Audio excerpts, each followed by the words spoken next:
Well, I'm delighted to say that following a first-round men's doubles victory alongside partner Bruno Soares, Jamie Murray joins us in the studio now. Jamie, congratulations. Good to get your campaign off to a winning start. Yeah, we played really well today. We felt like we'd waited long enough to get out on the court. It's going to be a full change of clothing, and you know, we've been here 10 days now, so we're ready to play. Yeah, we got off to a good start. We're feeling the ball well on return, good serve percentage as well, and yeah, really happy to be in the second round. We did ask Bruno if he wanted to join us as well, but apparently he's been waylaid by a barrage of Brazilian fans. Yeah, no, we had a good crew out in force today at the match, so he said afterwards that, look, I want to sign a few autographs, take photos and see his friends and stuff. So. Yeah, quite right too. Up against two lefties today, that must have been interesting. Yeah, it was pretty weird. I mean, you don't often kind of get that on the tour, but in a way it's kind of better than playing one lefty, one righty, because you get more used to the serve, because it's the same serve that's coming at you all the time. And they don't necessarily have like particularly big serves, so we were able to get into quite a lot of the rallies and then kind of use our sort of double skills to kind of outmaneuver them a bit. You come in here as the four seeds, you and Bruno, having just won your first ever ATP Masters 1000 title in Cincinnati. You won Grand Slams before you won Masters 1000. It felt like it was a long wait for that. Does it feel big? Does it feel significant? Feel confidence as a team?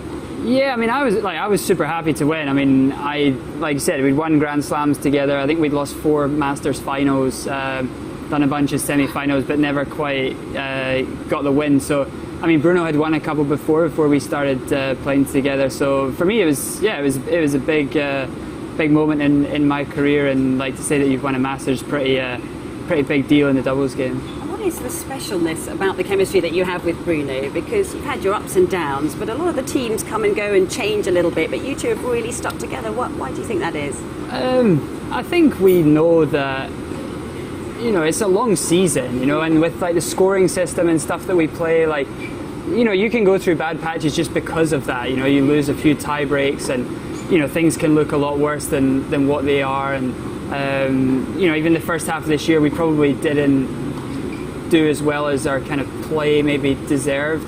But you know, we had a good run on the grass at Queens and Wimbledon, and then obviously to come to the States and win, you know, 2 of the events in the lead up to this tournament's big for us and completely changed our year around. And you know, we're feeling confident with the team. I think obviously the more you play together, the more you build up that kind of I don't know, like the team vibe, and this, you know how to kind of get through matches, what's going to work for you, and how to make the other tick, basically. Yeah, I was just going to say, because of the nature of the scoring system, and it is so on a knife edge, it's like rolling the dice sometimes. Yeah. How do you actually prepare tactically for a match against particular matchups? Do you look at videotapes or study analysis of patterns? How do you do that? Yeah, we watch a lot of matches. It's pretty cool now in the Masters that all the matches are filmed, so we can watch that.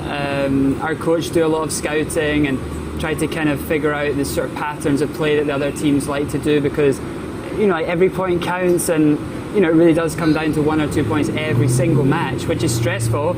And that helps, like, if you know that, you know, the guy's tendencies. So we feel like we're on top of that, and also like we're not like a power team, you know, who's just going to stand up to the line and, you know, blitz serves and smash returns around. Like we have good serves, but they're not like huge serves, and you know, like I like to play lob returns and block the returns, things like that. So you know, I need a bit more kind of extra help. So if we can get that, then that's good. I'm always curious, Jamie, whenever I speak to any doubles player, about the process of finding partners, trial and error, and how quickly it seemed like, you know, you went through a period where you tried lots of different partners, and then it seemed to stick with Bruno very, very quickly. Did you know straight away that this just feels right? Yeah, I mean, look, I played with John Peers for 3 years, and in the end, I mean, we did really well. We did 2 Grand Slam finals. We both got to the top 10 for the first time. We qualified for the tour finals. I mean, he's a completely different player to John, to Bruno, like totally different strengths on the tennis court. But playing with Bruno, like, I'd never really played with a guy who's like a really consistent returner. And I think like a lot of my skills are obviously up at the net, and you know, I can put a lot of pressure on the guy's first volleys in the way, like I can move around the net and read the play, which, you know, a lot of the guys don't have that skills. But if the ball's not going in play, then I can't use them. So I wanted to play with Bruno because I felt like he could bring that out in me, and I think for the most part we've been able to do that. And how much has doubles evolved in the time that you've played together? Because it seems like it's an ever-changing sort of sport. I mean, it's moving all the time, and all those tactics and all that kind of fake movements that you do at the net. I mean, there's so much going on. There's a layer beneath what the audience are actually seeing, isn't there? Yeah, definitely. I think people often on TV, they don't necessarily pick up a lot of the stuff that's going on TV, and also like the speed of it as well. I think like in doubles, the way I see it is like you want to be unpredictable, and you want to try to create as much stress as you can on the court for your opponent. So if that's, if I'm at the net and the guy's returning, if I can move a bit and get in his eye line and make him take his eye off the ball, then that's going to be good for us. It's going to make him kind of lose focus, or not focus on what he's actually trying to do with the return. And always like there's such small margins on doubles court, so trying to squeeze spaces all the time to make it even smaller space for people to hit into and force mistakes, because in doubles a lot of it comes from unforced errors as opposed to like winners. Yeah, and is that sort of the eye line and the perspective of opponents? So is that also in your court positioning on that return of serve? Yeah, so maybe like I'll do a little fake or something on Bruno's serve to make the guy think that I'm going to cross and then come back, things like that. Or even like when Bruno returns, maybe I move forward to make the guy try to, if he has to play a volley, he's got to play into an even kind of smaller space, like cross-court, like short cross-court volley, which is not easy to do when guys return fast, not so easy to control the ball. So things like that, just always kind of putting pressure, regardless of what the score is. Is it a relief for you to play at slams? Because I know you've said in the past that you're not quite so keen on the match tiebreak third set, and that kind of the traditional 3-set format does reward the better players more. Is it a relief for you to get to the slams where you play the traditional format? I think a lot of guys prefer that because they know when they come off the court they were the best team or the second best team, which is on the main tour with, it's not so much the match tiebreak. I think the guys enjoy playing the match tiebreak because it's exciting, like the fans like it as well, and even like at the tournaments you can see when a match tiebreak comes, like the players kind of turn up to watch, and even some of the singles guys as well, because they like seeing like the pressure of it and how guys deal with the situation. But I think like combined with the sudden death juice is just guys often feel like it's a bit of a lottery. But it's like for singles guys, the top singles guys, they come here, it's 5 sets. They know that over a longer period of time their chances to win increase. So we feel like that's the same with us. But again, like in doubles, the margins are so small. Like even the results yesterday, like the top seeds lost, the second seeds won today 7-6 in the third seeds as well. So it's really close in the left. It's very close. And how are you coping with the heat? I guess for doubles, half the court, it's not going to affect you quite as much. Exactly. Look, I mean, it's not easy. I mean, you saw how many guys were retiring in the matches the last couple of days, and it was pretty brutal. And I think you just have to prepare. You have to make sure you're well hydrated, eating well the day before, the morning of the match.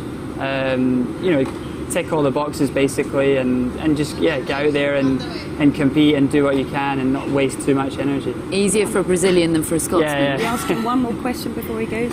Go for it, Annabel. We would love to know, because we've just had a very big discussion here in the studio about Nick Kyrgios's behaviour on the court and the fact that Mohamed Liani came down off his chair. You may not have seen it. I heard about this. I haven't seen it. What's the talk in the locker room about that situation? Well, I don't know, because my coach told me just before we were going on court, so I haven't seen it. But it's obviously a weird thing to happen, and it seems like it kind of coincided with Nick turning around the match. So it's not something I would like to see from an umpire, really. I mean, if my opponent's having a meltdown, that's on him. He shouldn't be getting help from the umpire. No. Maybe his coach is giving him a bit of chat on the sidelines. But I think there's going to be a bit more to run on that one. Fascinating stuff. Fascinating stuff. Jamie, sorry to blindside you, but it's very interesting, because obviously we don't get the perspective of guys in the locker room. I'm sure that sort of thing is talk of the town. Well, it's coaching in a way. It's coaching, isn't it? Well, didn't Andy say something about Verdasco in the locker room? What? Yeah. I think he said hashtag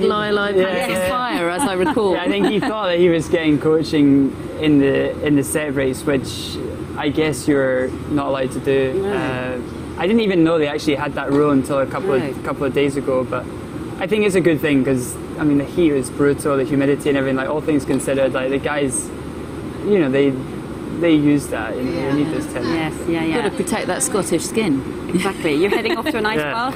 I'm going ice bath, yeah. Oh, sure, lucky you. Jamie, recover well. Yeah, Best thanks of a luck lot. to you and Bruno in the No, next thanks for round. having me. And, Cheers. yeah, Thanks. thanks very much for coming in. It's been an absolute pleasure.